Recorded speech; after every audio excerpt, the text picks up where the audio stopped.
மகா நீ எல்லார மாதிரி வாழ முடியாது. எனக்கு மட்டும் ஏன் நான் இவ்வளவு ஸ்ட்ரிக்ட், எனக்கு மட்டும் ஏன் நான் இவ்வளவு தண்டனை, நீ எல்லார மாதிரி இல்லம்மா, நீ வேறு பிரிக்கப்பட்டவள். உன்னை நம்புறது மனுஷன் இல்ல, உன்னை நம்புறது கர்த்தர். ஆண்டவர் சொல்றாரு, உன்னை ஒரு பெரிய காரியத்துக்காக நான் நம்புறேன், ஒரு பெரிய விஷனுக்காக நான் உன்னை நம்புறேன்.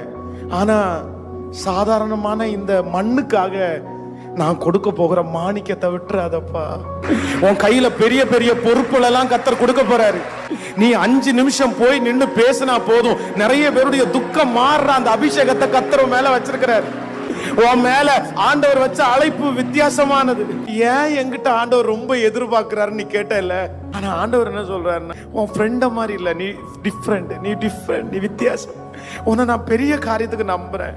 உன் மேல நான் வச்ச திட்டம் ரொம்ப பெருசு, உன்னை கொண்டு நான் செய்ய போறது ரொம்ப பெருசு, உன்னை உயர்ந்த இடத்துல உட்கார வைக்கிறதுக்கு நான் நினைக்கிறேன். அதனாலதான் உன்கிட்ட நான் ரொம்ப எதிர்பார்க்கிறேன்.